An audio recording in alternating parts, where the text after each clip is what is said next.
So, how does one of the most powerful banks on Earth go from a devastating global scandal to an AI powerhouse in just a few years? Today, we're opening up the case file on Goldman Sachs to investigate how they might have turned their absolute biggest crisis into one of their most brilliant strategic moves ever. All right, let's start with the Goldman Sachs of today. Because to really get what's going on, you have to see this.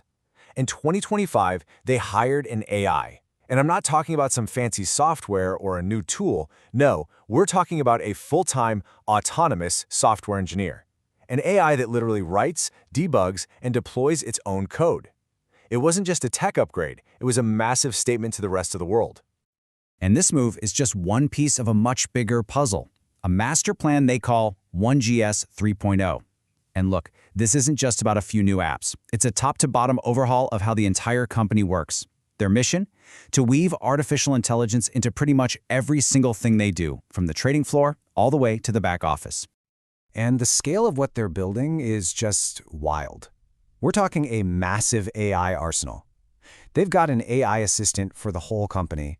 They're giving clients AI tools to use, and they have systems like Dahlia that can simulate thousands of trading outcomes in an instant. This isn't about making things a little faster. This is about automating the very core of their business. And you might be thinking, okay, every big company is doing AI stuff, but this seems different. Their own chief information officer, a guy who's been in tech for 40 years, said that he has never seen a bigger change in his entire career, and he thinks it's just getting started. That tells you everything you need to know about how serious they are. And you know what? Wall Street is eating it up. Their stock performance in 2025 was incredible. They didn't just beat the market, they left all their banking rivals choking on their dust. So, on the surface, this is a beautiful story of a company leaping into the future. But here's where our investigation truly begins. Because if you want to understand how Goldman became this AI-driven machine, you can't just look at the shiny new tech. You've got to rewind the tape and look at a massive international crime that almost brought the entire firm to its knees. Our story starts with a fund called 1MDB. Now, this was money that was supposed to help the people of Malaysia build roads, schools, you name it. Instead, an almost unbelievable $4.5 billion was just siphoned away, stolen. One of the biggest financial heists in modern history. So, where does Goldman come in? Well, their job was to help this fund raise money. And for their services, they took home a cool $600 million in fees. To put that into perspective for you, that is more than 200 times the normal fee for that kind of work. A giant flashing red flag if there ever was one. Well, the regulators eventually caught on, and the U.S. Department of Justice came down on Goldman like a ton of bricks. They slapped them with a record-breaking fine, almost $3 billion, and they forced the bank to admit its role in the whole conspiracy. Now, what was Goldman's official story? The one they told the public? Oh, you've heard this one before. It was just a few rotten apples. A couple of rogue employees who lied to everyone and betrayed the firm. It's the classic playbook. Blame a few low-level guys. But the DOJ's investigation? Well, that painted a very different picture. This wasn't a few bad apples. This was a problem with the orchard. The investigation found that the people in charge of managing risk knew what was going on. They saw significant red flags and just looked the other way. The culture was all about getting the deal done, no matter the cost. It was systemic. So, while the firm is dealing with this epic, global disgrace, another fire is starting to rage, and this time it was happening right in the public eye, with their ambitious plan to become a bank for the average person. You probably remember their big partnership with Apple to create the Apple Card. Well, that project, along with their other consumer businesses, was an absolute money pit. It was hemorrhaging cash to the tune of over $7 billion in losses. Just an incredibly expensive failure. And when you look at why it was failing, it's pretty obvious. Goldman's DNA, their entire history, is built around serving huge corporations and the super rich. It's secretive, high-margin work. Consumer banking is the exact opposite.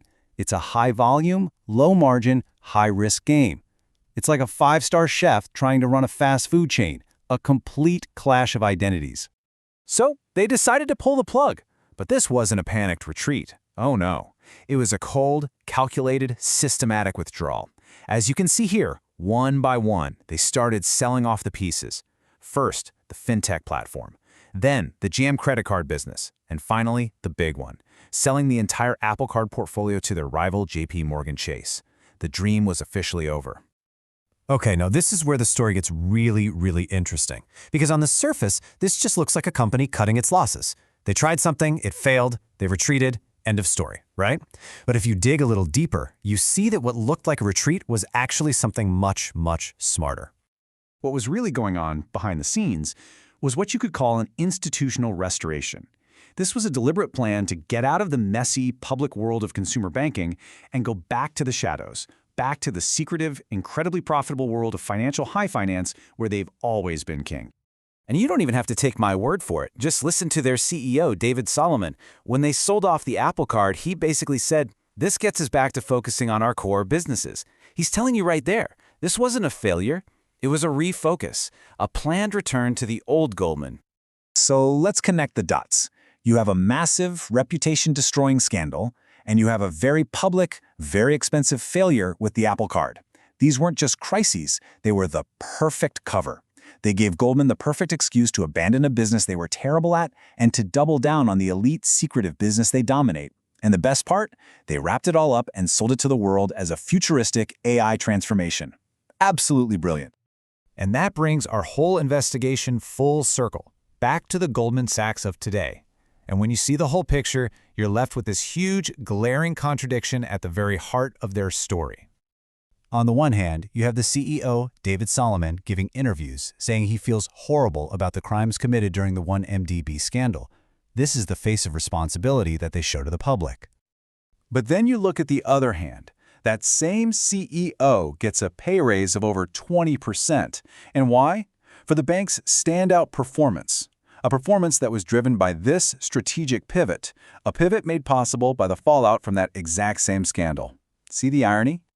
So our investigation leaves us with one final crucial question.